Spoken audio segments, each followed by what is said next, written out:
Good Friday morning, everyone, and welcome to the third installment of the commentary called D of the Book of the Law.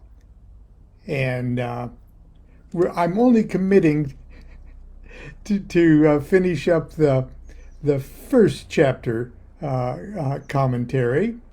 If there's enough interest, I'll go on and do more, perhaps at another later date. But this is just to remind you of the Class A comment on the Book of the Law.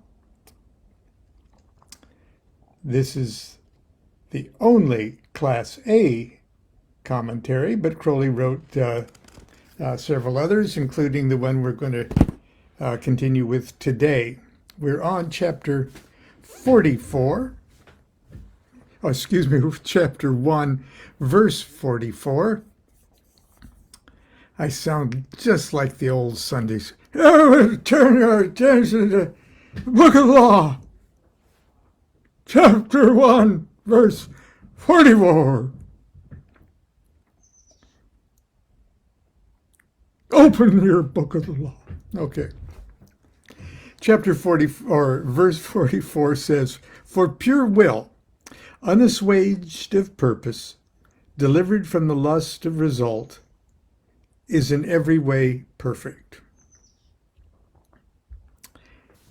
And the commentary under the heading Will, its possible defects.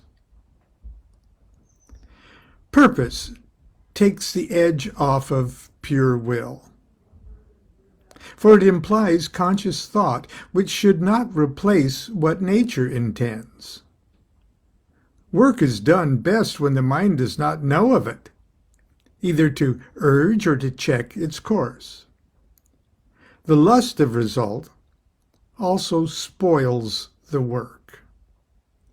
One must not distract one's forces from their task by thoughts of the profit of success. Now, this next little comment is supposed to take care of verses 45 through 48, which say, "The perfect and the perfect are one perfect, and not two, nay, are none. Nothing is a secret key of this law. 61 the Jews call it, I call it 8, 80, 418. But they have the half. Unite by thine art so that all disappear. My prophet is a fool with his 1, 1, 1. Are not they the ox, and none by the book?" And under the category, a riddle concerning the perfect. Nuit is moved by the word perfect to announce a riddle, wherein the mystery nothing is perfect, is proved by means of the secret wisdom of the letters and numbers, which riddle I will expound in other writings.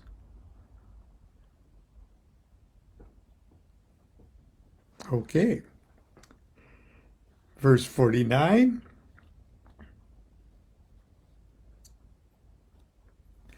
Oh, I've got to digress here for a second.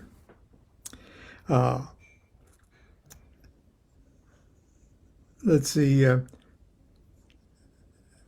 where it says abrogate, where I'm going to, let's see, abrogate, or 49, abrogate are all rituals, all words and sign. Now, in my youth, in a formal thelemic situation, I was called upon to read sections of the Book of the Law in a formal ritualistic setting. And I was so young and so stupid. I was probably, well, 28. But I should have known better. But when I ran across uh, the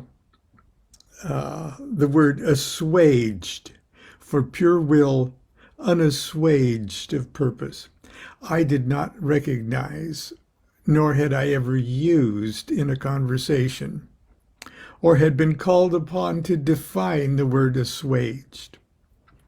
And there I was all nervous, in the temple-ish kind of situation, stuttering my way through reading this chapter. And I said, assuaged. And the ritual officer, who was Grady L. McMurtry at the time, magnificently arrayed, said, stop. Assuaged. And I was so embarrassed and I was traumatized. But after I had completed reading the entire first chapter,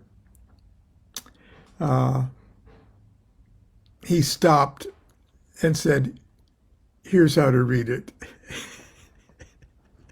And we paused in the middle of this whole thing, and he reread the entire first chapter aloud to show me how it was done. I was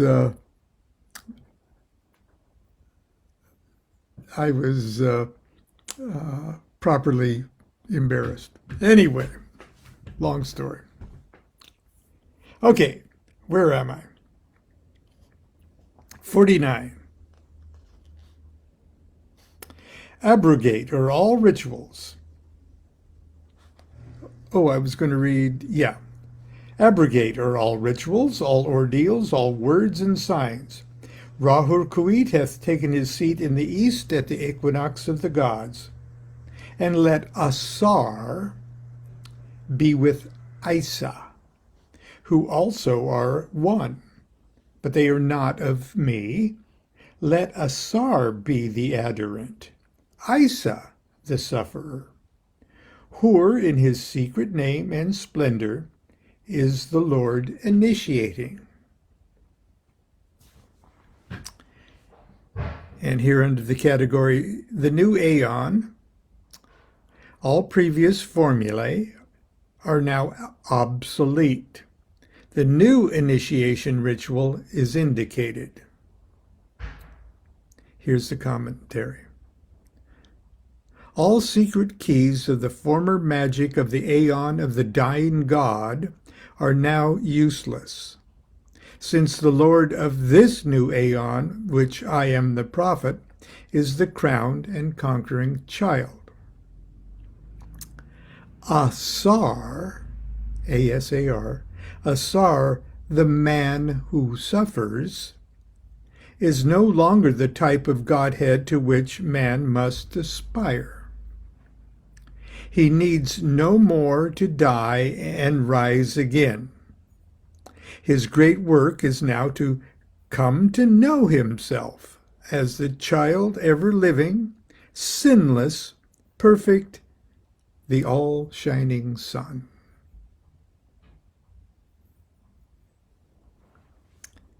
Verse 50. There is a word to say about the hierophantic task. Behold, there are 3 ordeals in one, and it may be given in 3 ways. The gross must pass through fire. Let the fine be tried in intellect, and the lofty chosen ones in the highest. Thus ye have star and star, system and system. Let not one know well the other.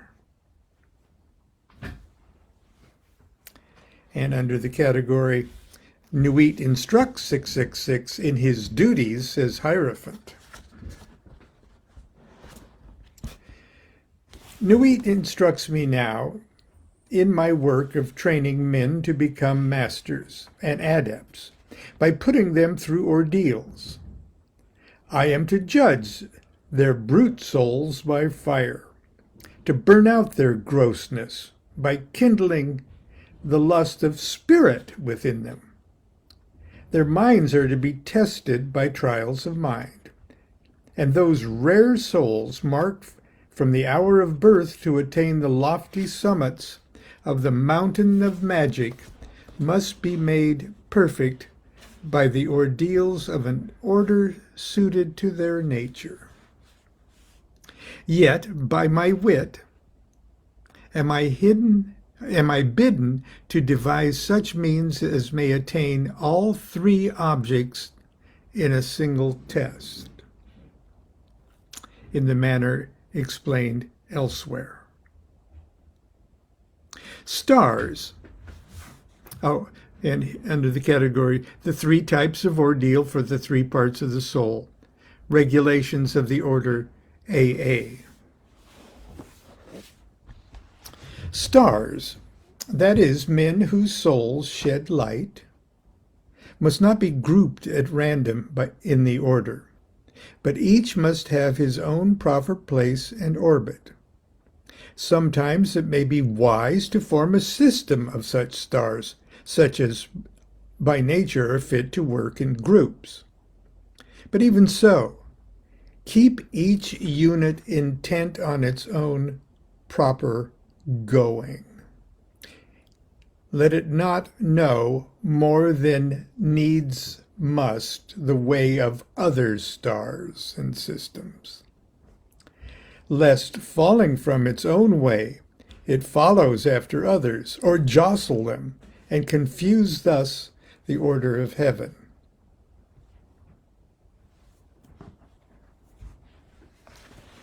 That we should all keep in mind a little more, I think. Verse 51. There are 4 gates to one palace. The floor of that palace is of silver and gold. Lapis lazuli and jasper are there, and all rare scents, jasmine and rose, and the emblems of death. Let him enter in turn or at once the 4 gates. Let him stand on the floor of the palace. Will he not sink? Ho, warrior, if thy servant sink. But there are means and means. Be goodly, therefore. Dress ye all in fine apparel. Eat rich foods, and drink sweet wines and wines that foam. Also, take your fill and will of love as ye will, when, where, and with whom ye will, but always unto me.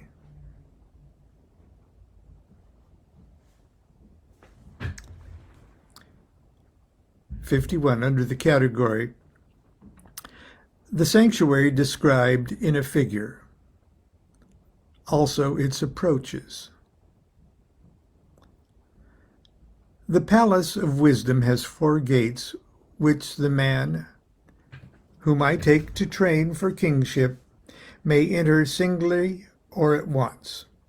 That is, there are 4 ways to attain. Some may find it best to take them one at a time, others all at once. These gates or ways are described in secret symbols. These I explain elsewhere. Under the category adepts, are they still in danger of falling away? Many means of grace. Thelemites to live beautifully and joyfully. Okay, here's the commentary.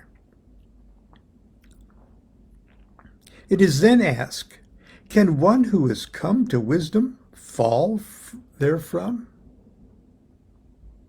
The answer is that there are many means of safety. I warn you against fear. Being once free, refuse to admit that any course of conduct can destroy you. I urge you to beware of the pride of spirit of the thought of anything as evil or unclean. Make all things serve you in your magic as weapons. Therefore be goodly, not humble, base, timid, or frail. Dress like a dandy, eat like a gourmet, drink port and champagne, as do the hunting squires and young men about town. Under the category love, its law is complete freedom. The commentary. Also, as to love, be wholly free to make the best of your gifts in all respects, fearless and shameless. Under the category, all acts to be understood as acts of worship of new wheat. Here's the commentary. Yet all these acts must not be done for the results in success, pleasure, and the like, for they are holy and to be performed strictly as acts of love under will in worship of new wheat. That is, to fulfill all that may be and your own whole nature by doing so. 52.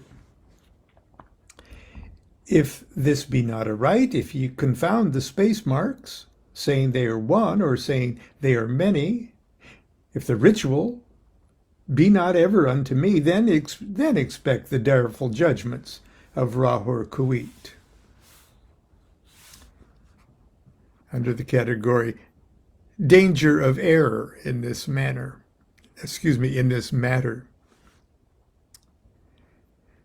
The commentary. This command is enforced, like that as to restriction above, with a great curse. The only thing that can do harm is to set limits to that which is by nature free and without bounds. Thus, to find in any special love a distinct joy apart from other loves, or to think that the event of any love, a fixed dead ash of the past, is a living joy, is to fall into the power of the lords of matter and to have to obey the laws of death, to lose all freedom, and to suffer the burden of bondage. Now, I'm going to read that one over again because Crowley's use of commas rather than parenthetical things sometimes gets cumbersome. This command is enforced, like that as to restriction above. So this command is enforced, take that out. This command is enforced with a great curse. Okay. This command is enforced, like that as to the restriction above, with a great curse. The only thing that can do harm is to set limits to that which by nature is free and without bounds. Thus, to find in any special love a distinct joy apart from other joys, or to think that the event of any love, a fixed dead ash of the past, is a living joy. That's the one that's very cumbersome. Thus, to find any special love a distinct joy apart from other loves, or to think that the event of any love, a joy fixed dead ash of the past, is a living joy. To think that is to fall into the power of the lords of matter, to have to obey the laws of death, to lose all freedom, and to suffer the burden of bondage.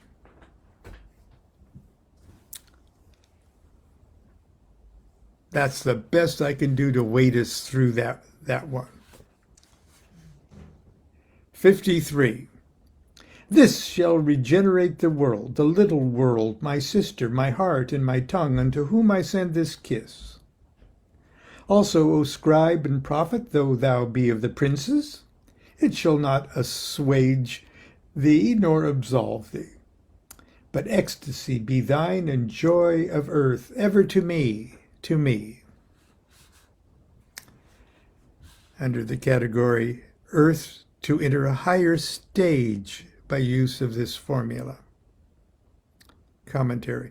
This is the way of freedom, to do all things, yet be bound by none of them, shall bring new life to the earth. Would you like? I'm just listening. I'm not making any personal commentaries except after you hang up. Oh, I'm in deep shit. No, stop. No. It's just too weird for me to say what I'm going to say, so I'm not going to say it. Okay. Anyway. I'm leaving now. I was just passing by with my dustpan. I see you. It looks very Zen-like, dear. Oh, it's not. Okay, I'm going to read this again. This shall regenerate the world, the little world, my sister, my heart and my tongue, unto whom I send this kiss. Also, O scribe and prophet, though thou be of the princes, it shall not assuage thee nor absolve thee. But ecstasy be thine and joy of earth, ever to me, to me. This way of freedom is to do all things, yet to be bound by none of them, shall bring new life to the earth. Under the category Nuit, her private word to 666, follows a message to me which I need not explain in this place. That lets us off the hook. 54. Change not as much as the style of a letter. For behold, thou, O prophet, shalt not behold all these mysteries hidden therein. Under the category Nuit, repeats that 666 must respect the manuscript of A.L. Commentary. I am bidden once more not to tamper with the text of the manuscript of Liber Al, on the ground that it may contain secrets beyond my knowledge. That's why authorized editions of the Book of the Law always contain a facsimile of the handwritten manuscript in the book. 55 and 56. The child of thy bowels, he shall behold them. Expect him not from the east, nor from the west, for from no expected house cometh that child. Aum. All words are sacred, and all prophets are true, save that they understand a little. Solve the first half of the equation, leave the second unattacked. But thou hast all in the clear light, and some, though not all, in the dark.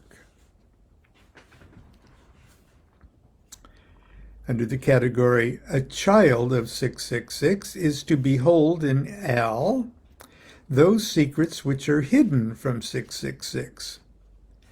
It goes on to the nature and office of this child. I am promised, quote, the child of thy bowels, he shall behold them. This involves the future and demands special comment elsewhere. The coming of that child is defined in such terms that when he arrives, he may be surely known. Under the category prophets and scriptures of the past, partly true. A.L. contains the whole truth of conscious and some of the unconscious thought. Wow. DuQuette admits that all prophets of the past have spoken and that the sacred scriptures before given by the masters to men contain some truth, but they have applied to local conditions and those of the time. Thus, all are partially false. Liberal has no such limit, so it is true for all. I have learnt all the secrets of the old cults, purged them of partial trend, and balanced them. Thus is my knowledge of them complete so far as the reason is concerned. I have also some, though not all truth, of the innermost order, though this book, Liberal, has been given unto me to perfect almost wholly this utmost of truth.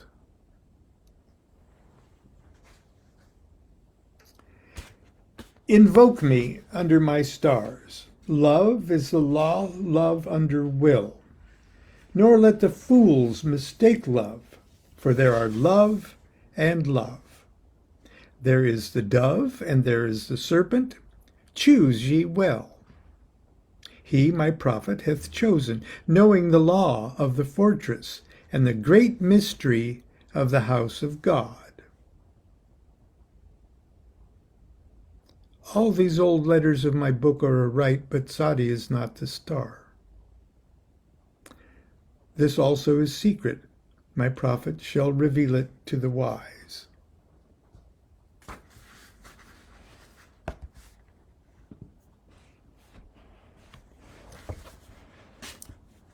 Under the category Duty of Mankind to Invoke Her, and the method of magic, love, the mode in which will operates, and love, its two main types, and proper and possible defects. DuQuette admits that all prophets of the past have spoken. DuQuette commands mankind to invoke her, that is, to fulfill her utmost selfhood under her stars. That is, by the study of all other points of view besides one's own. The method of magic in this, and in all work, is love under will. The word love, agape in Greek, has the value of 93, like that of thelema, will. This implies that love and will are in truth one and the same, two phases of one theme. Love is thus shown as the means by which will may be brought to success. Men are warned against the error in this matter of love. There are two modes of love, the symbol of one being the dove and the other the serpent.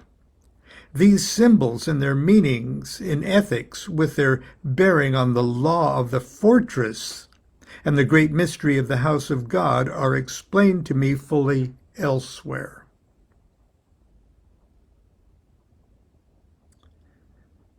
Under Aiwass, the proof of his knowledge beyond that of any man, the sublime knowledge, more than that of any living man possessed by Aiwass, is now shown by giving the correct value of the tarot trumps, unknown until that time, which perfects their balance as had baffled the wit of all men to do.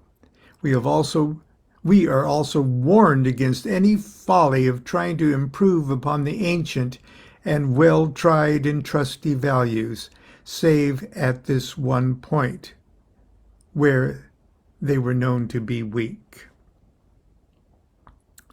And that was under the category, a problem which had always baffled humanity. Wisdom solved rightly, in a phrase, the ancient wisdom of the two, otherwise correct on all points. That's all these old letters of a book are right. Let me digress just for a moment. We're almost through here. You'll notice that in the discussion of the verse just prior to this, or the paragraph just prior to this, where Iwas is saying, there's the dove and there's the serpent, choose ye well. He, my prophet, hath chosen, knowing the law of the fortress and the great mystery of the house of God. Now, the great mystery, or the house of God, is another title for the tarot card, the Tower. Crowley elsewhere describes what was going on in his mind during this dictation. And he was happily and busily scribbling away at this audible dictation that he was hearing.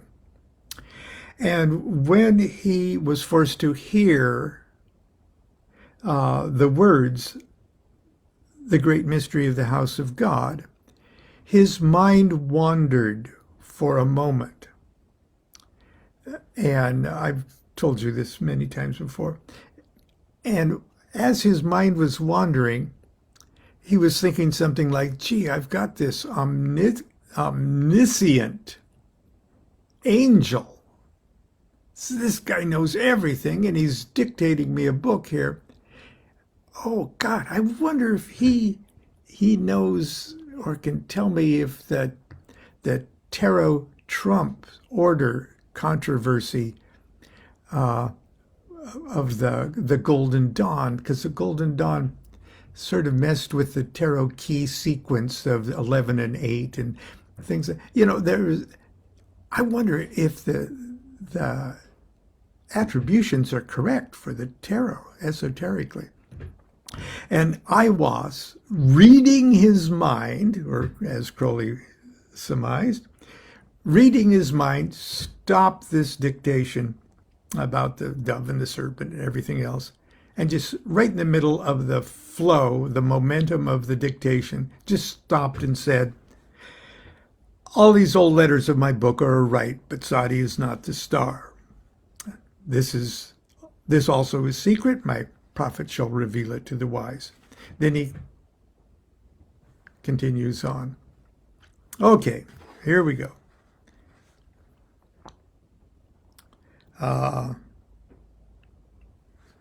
59. My incense is of resinous woods and gums, and there is no blood therein, because of my hair, the trees of eternity. Under the category Nuit, her cult, Nuit declares the fit form of her cult as a rite. Her incense is that of resinous woods and gums, sacred to her as scented, fluid, and vital. There is no blood therein, for her worship involves neither life nor death. It is a growth in all ways, the primordial mode of being. Her hair, this phrase is to be studied side by side with my account of my visions of her. It'll be clear to those who may attain thereto. 60. My number is 11, as all their numbers who are of us. The 5-pointed star, the circle in the middle, and the circle is red. My color is black to the blind, but blue and gold are seen of the seen. Also I have a secret glory for them that love me. Under the category her symbolic figure, commentary, Nuit declares her nature in a riddle of number and color and form, also is elsewhere explained, being a matter of magic and wisdom proper to vowed students rather than the profane. 61. But to love me is better than all things. If under the night stars in the desert thou presently burnest mine incense before me, invoking me with a pure heart and the serpent flame therein, thou shalt come a little to lie in my bosom. For one kiss wilt thou then be willing to give the all. But whoso gives one particle of dust shall lose all in that hour. Ye shall gather goods and store of women and spices. Ye shall wear rich jewels. Ye shall exceed the nations of earth in splendor and pride, but always in the love of me. And so shall ye come to my joy. I charge you earnestly to come before me in a single robe and covered with a rich headdress. I love you. I yearn to you. Pale or purple, veiled or voluptuous, I whom all pleasure and purple and drunkenness of the innermost sense desire you. Put on the wings and arouse the coiled splendor within you. Come unto me.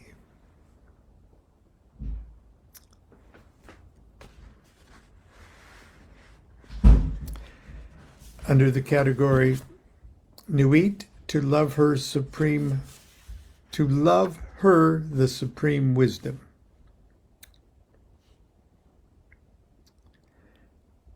These marginal comments sort of read almost like newspaper headlines in their grammatical economy. Here's the comment. Love being the law of all life, to love Nuit is to love the essence itself of the sum of all objects of love in the figure of one single image of beauty. It is thus the drawing to a point of the will which might else seem diverse. Thus, it is better than all things. Here's the modes of her union, or modes of union with her. It follows a method whereby to unite the soul of her to me, Alastor, A-L-A-S-T-O-R, the spirit of solitude. The command is plain and is to be taken at the letter, as I have done, and now I am doing even at this hour, as I write this, under the night stars, in the desert, in the oasis of Nephta, in Tunisia. Yet also there is a hidden meaning, so that the dwellers in cities may invoke Nuit, and this I will set forth not only as in Liber 11, but also in simple and easy words in a fit time and place. Under the category Ways of Worship, this verse contains very many marvels and other matters also. It concerns the crossing of the abyss, as I have declared in the vision and the voice. Also such ways of worship as are prescribed as define her inmost nature. This also I shall write elsewhere. Note, most of all, that she, the sum and essence of all things that may be, fulfills herself, as these are all fulfilled by each star in any event. Indeed, she is not whole while aught remains latent. A phantom of desire. Thus doth each act of love under will not only perfect him that doeth it, but also her of whom it is one jewel.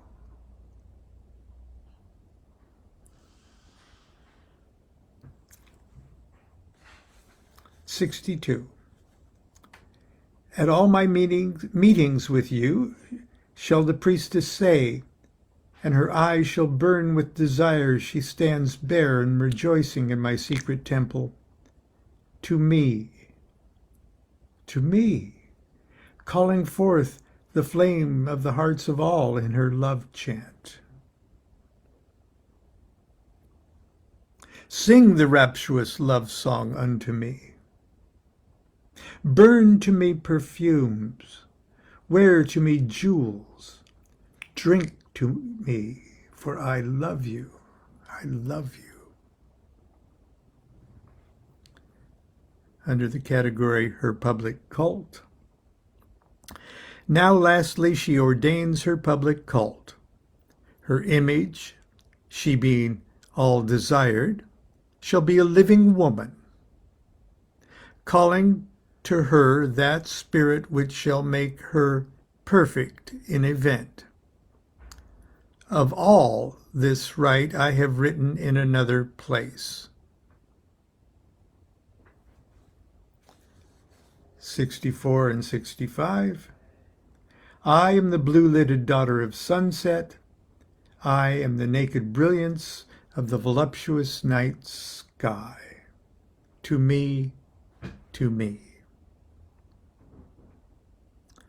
Under the category, her final shewing forth of herself.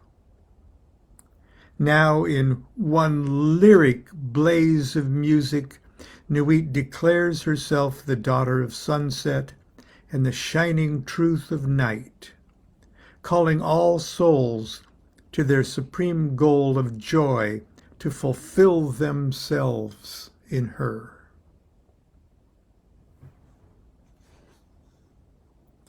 "66. The manifestation of Nuit is at an end." Under the category, her veil again fallen upon her. And thus she ends in silence. Now, I'm sure many of you recognize the landmark jewels of Liber 15, the Mass of the Gnostic Catholic Church. And the statements, the verses recited by the priestess in her capacity of incarnating Nuit in a beautiful Gnostic Mass ceremony. If you haven't been privileged to help celebrate a Mass, to attend a Gnostic Mass, as the pandemic restrictions are being loosened up, more and more Masses are being celebrated in local OTO districts around the country and around the world. Please, if you haven't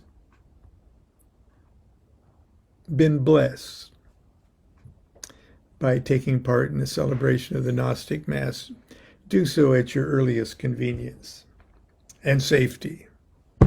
That's it. I'm not sure I'm going to go on with chapter 2 of the commentary of D. Chapter 3, that almost everybody would like to have more insight on. Crowley handles it a little bit different in his commentary D. So who knows whether I'm going to want to plunge us all into that morass, enlightening morass nonetheless. Anyway, hope you've enjoyed it and are ready for Saturday morning cartoons tomorrow. Enjoy your feast of the first night of the prophet and his bride. It's sort of, in many quarters, it's sort of like the Thelemic Valentine's Day celebration. Any excuse for a Valentine's Day. Till tomorrow, continue to be good to yourself and be good to each other. Do what thou wilt shall be the whole of the law. Love is the law, love under will.